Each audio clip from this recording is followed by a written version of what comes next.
Hey guys, welcome to another episode of 5 Lives, 5 Styles. Today I want to start off with enchanting my shield, because to be honest, I didn't even know that was a thing. So here I go, on day 454, I'm going to enchant my shield for the very first time ever. There we go. Now that I feel a little bit safer, if I don't actually forget to use the shield and block, I will tell you about my plans for today. All of you have probably made tons of iron farms and villager trading halls many times over. However, I have mostly ignored villagers whenever I played in Minecraft in the past. So this will be my first attempt at an iron farm and a villager trading hall. I am very excited to get started. However, I do know that these villagers can be very tricky to work with, so we'll see how it goes. Wish me luck. Before I begin collecting new resources, let's first gather a few materials of stuff I already have.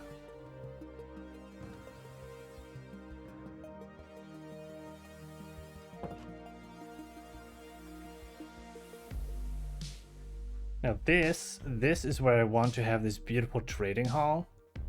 And it's going to be eventually a beautiful port area. Because this is actually so beautiful and perfect for a port. Now it does have an underground sea monument, or however you want to call them, but that's not a problem.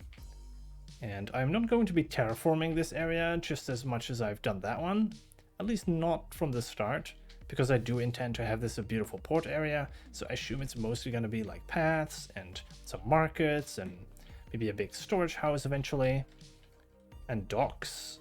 So it's mostly going to be non-natural area.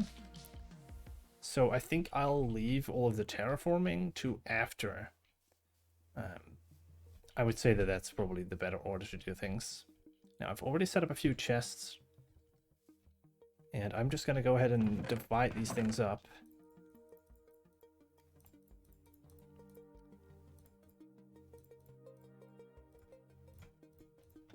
Most of the resources that I'm going to be needing for this build is a lot of logs. I'm going to be needing mangrove logs, dark oak logs, jungle logs, even some acacia logs. Because there's a bunch of really cool textures that I want to be using. Now, obviously, mangrove and dark oak are the main building blocks that I've been using for these houses as well. But now I want to bring in a few more different colors, like the regular spruce and oak even. So that's at least 6 or 7 types of logs that I'm going to be using throughout the build. With the location of the trading hall being somewhat away from the villager breeder, let's create a minecart track to easily transport the villagers. I can then also make myself a small curing station somewhere near the start. So first we get this, and then we just flip them all over to the other side. Then get Johnny. We're gonna name him Johnny. Oh, hello. How convenient of you. I will put you in your position perfectly the first try.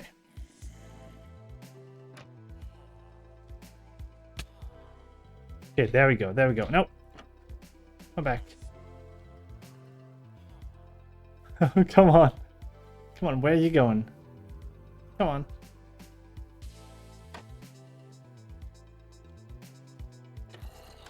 Oh! This is not entirely how I had planned this, but, you know.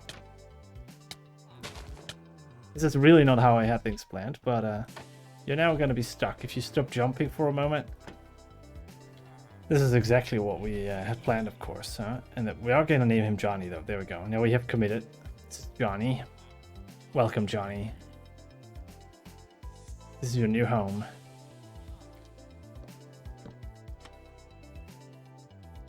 Excuse me? What? I've never done this before, so this is going to be scary. I'm so sorry, villager, for what is about to happen, but we're going on a trip. After fiddling around, testing and figuring things out with infecting villagers using the zombie, I then prepared a few villagers with mending and feather falling.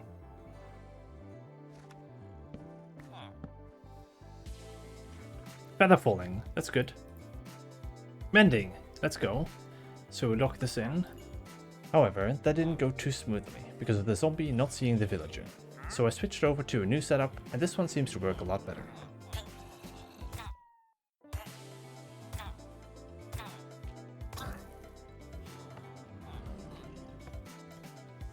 So to cure the villagers, I'm going to be making a few potions of weakness. And I'm probably going to be making them splash potions to heal multiple at once. And I'm also going to be needing some golden apples. Probably need to get a few more blaze rods as well. Let's get a few golden apples.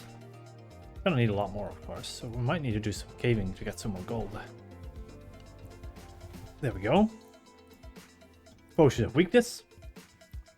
And now, I didn't meant to take them out, but now I add gunpowder to them to turn them into splash potions. And there we go. Alright, so I have got 3 very beautiful infected villagers. And they deserve all the love, of course, so we're gonna splash them with the potion of weakness and give them a few golden apples. We should be able to cure them.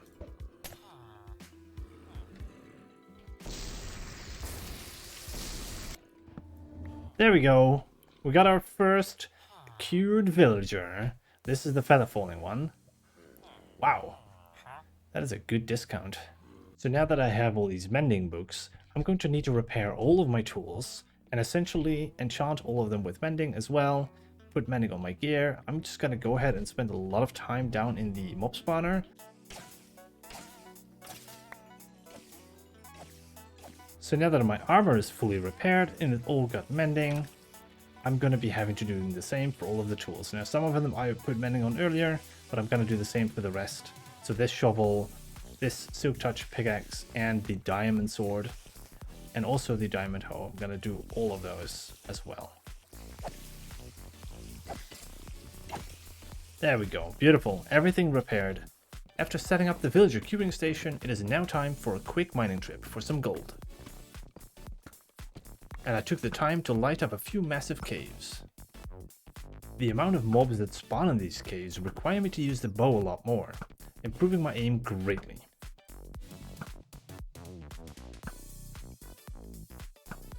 Before I continue curing more villagers, however, I do want to set up an easy way for me to get a lot of emeralds. The easiest way to do this is to build an iron farm. This not only helps with the iron supply that I'll need, but is really useful for trading with villagers. I'll start by clearing this area and making it non-spawnable with slabs, and then I'll create a path with rails to transport the villagers here. Now, I didn't really know how any of this works, so I watched a video by Pixelriffs, and I really appreciated the excellent explanation of the mechanics. Essentially, the villagers need to be scared of the zombie, but also be allowed to sleep in order for the iron golems to spawn. That's where the flower pot comes in. It allows villagers to break line of sight with the zombie occasionally. Talking about the zombie, I caught one. There we go. Flawless. Now we need to give him a name, Johnny. Then, when a villager is scared, it looks in the nearby 16 blocks around him to find an iron golem, and otherwise spawns one. I then, of course, control where it spawns, so that it ends up in our lava pit. And once again, I did nothing wrong while building this. Of course, it went flawlessly. Oh no, I placed him too low! Oh, I'm gonna have to move him.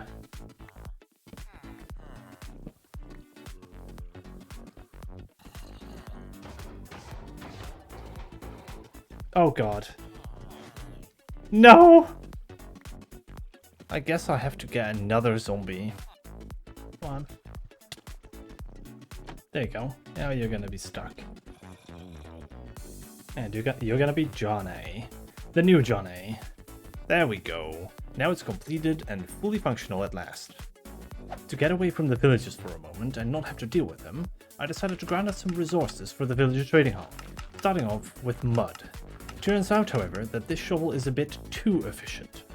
Well, this new shovel here has a lower efficiency, and it works perfectly. And there we go. I will, however, have to clean up this mess in this chest. It's filled with water bottles. And I decided to rename this new shovel to Mud Cleaner. And then I went on and gathered a few different materials for the trading hall.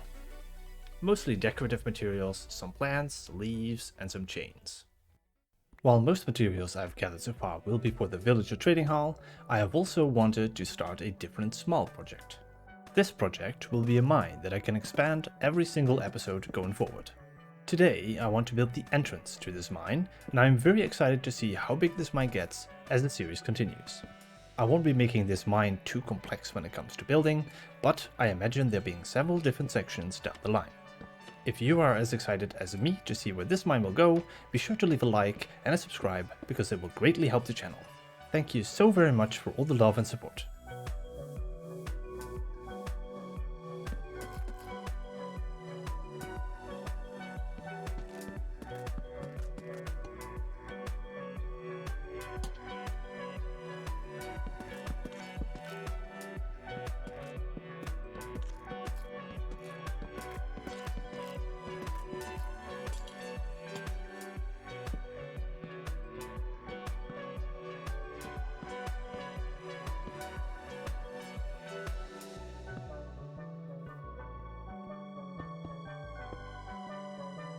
And there we go, a nice entrance to the mine.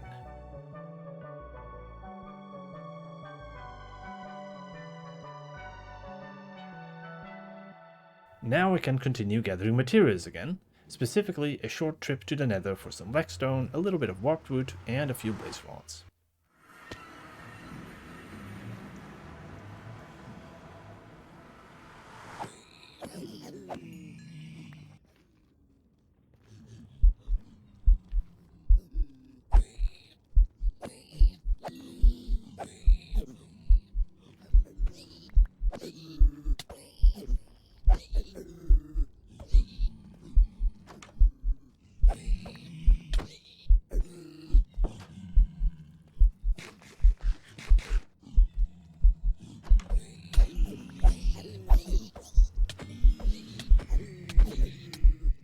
Oh.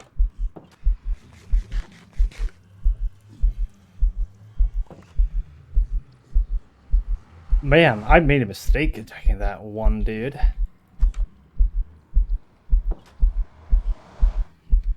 My gold helmet is also destroyed. I need to leave. No! No! Oh my god. I actually died. That was a mistake. I should never have attacked it.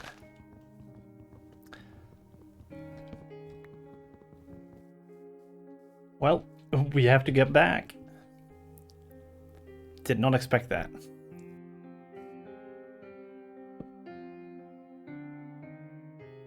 Well, I will definitely be finishing my plans for this episode. But our main focus will soon shift over to the new style. There are still a few projects that I will finish up with this style, like the river and making the terraformed land connect properly. But yeah, the idea was to collect some resources from the nether. Well, that went poorly. I shouldn't have attacked the piglin, and I should have used my shield. Now is the moment to find out if my stuff is still there. Oh, it is.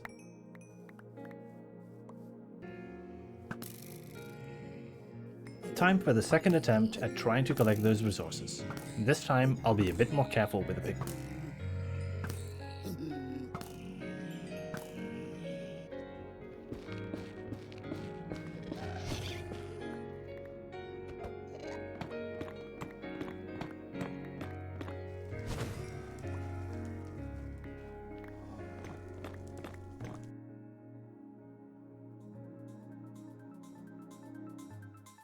Okay, we're back in the safer overworld, and the only resources still needed for the trading hall are logs. A bunch of them. A little bit of jungle and acacia, and a lot of mangrove, spruce, and dark oak logs. I also, once again, need a lot of glass, so here we go again, collecting and smelting a lot of sand. Then I quickly craft them up in the needed parts, mainly a bunch of trapdoors, and move them all over to the location where I'm gonna build. So now that I have gathered all of the materials, I think it's time that I start building. And as I said earlier, I am going to be building the trading hall right over here. It will have a very nice outlook over the water. Eventually I will turn this whole area into a port. And, you know, with the river going to extend all the way down here, eventually I will connect this up all together. And for now, I have a temporary line for the villagers that I will eventually connect to the building and drop the villager off inside the trading hall. But you know, I've gathered the materials here, and I'm just going to go ahead and start building.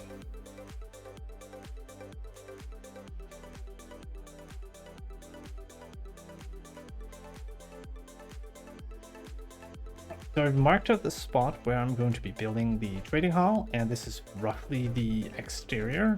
So now that we have the whole floor plan laid out, I'm going to start building. Now, this will probably be connected to the surrounding land, but I do want to start building at least one up here. We start out with a layer of acacia wood, which is going to be roughly like this all the way around. And it is a very similar tone to stone that I've been using in like the previous builds over there. And I'm going to combine that with the beautiful nether bricks with some of, oh, not these.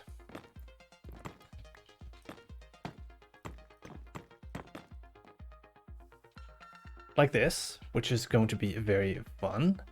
And then I'll put some of these mangrove buttons on top as an extra detail, and then from there on out, that's not where that goes. From there on out, we're going to be using these stripped mangrove logs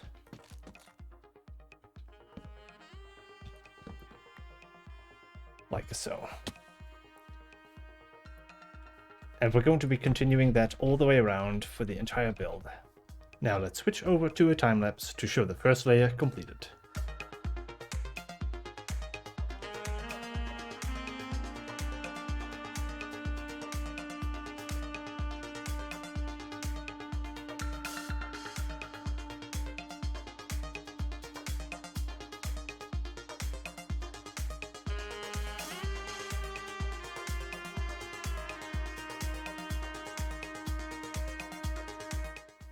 There we go, we got our first layer done. This is going to be the bottom layer where most of the mangrove will be shown. And then if we just take our free cam here and take a look at it. So I put a little bit of a flooring in the middle. There's going to be a little bit of flowers and a pond. And then around there will be a market, a bunch of small market stalls.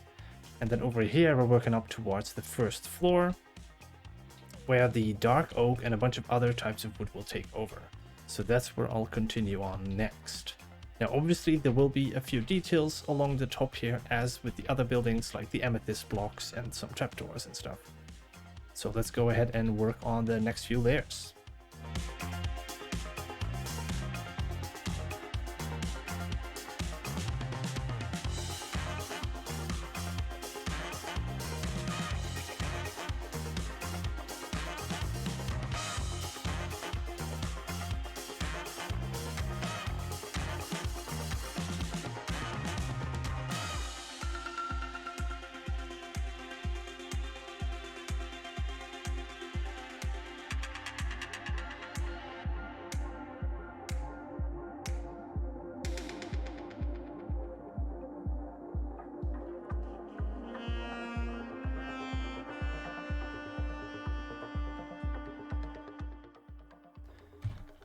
So now that we have pretty much all layers complete on the outside, of course there's going to be some more details like these areas where there is some room for windows. There's going to be some more details, and of course there's going to be a roof, which is our last layer. The roof is going to be mostly glass because I want this to be as open as possible, and as you can see from the top, this is roughly where the two layers are going to be.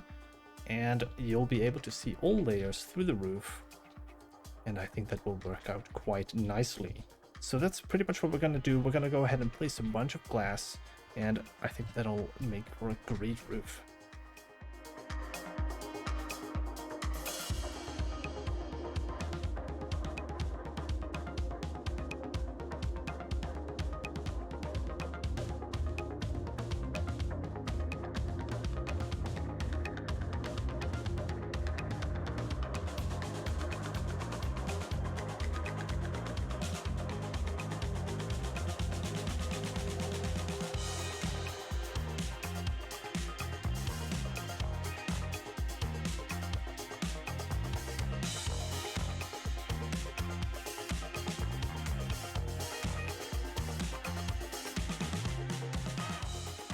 look at that. Behind me is the completed villager trading hall, and I am so happy with how it turned out. It looks so cool, and I even went ahead and added a bunch of villagers into it. Now, before I am going to give you guys a beautiful tour of the interior and show you all the villagers and stuff, I will first show you a couple of clips of everywhere where it went wrong, pretty much. The struggles, at least, of putting all the villagers in. So yeah, enjoy.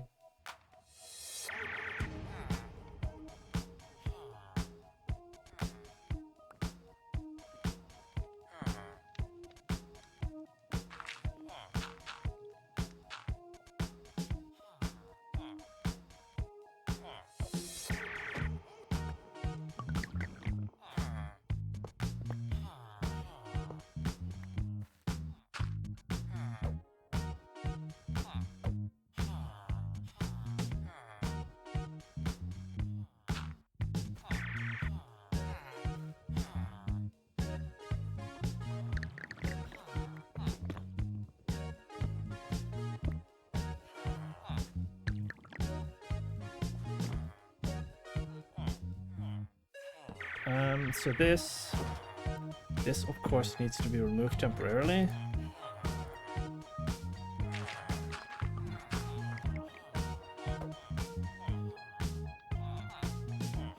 Oh, don't tell.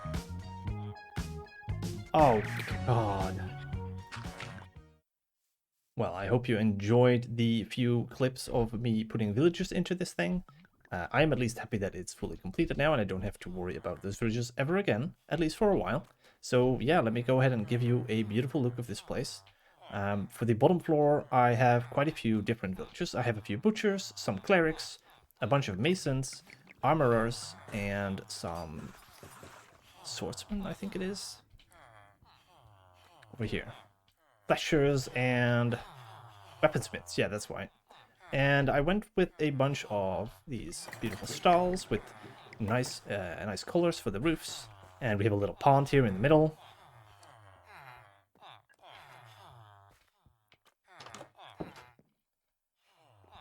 Then as we go up,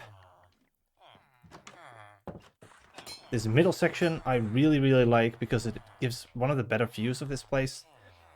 You have the overgrown bridge with the pond down below, the roofs, a little bit of a sieging area, and also some more villagers around here. We've got some toolsmiths, we've got some cartographers, leather workers, and fishermen, I think. Yep.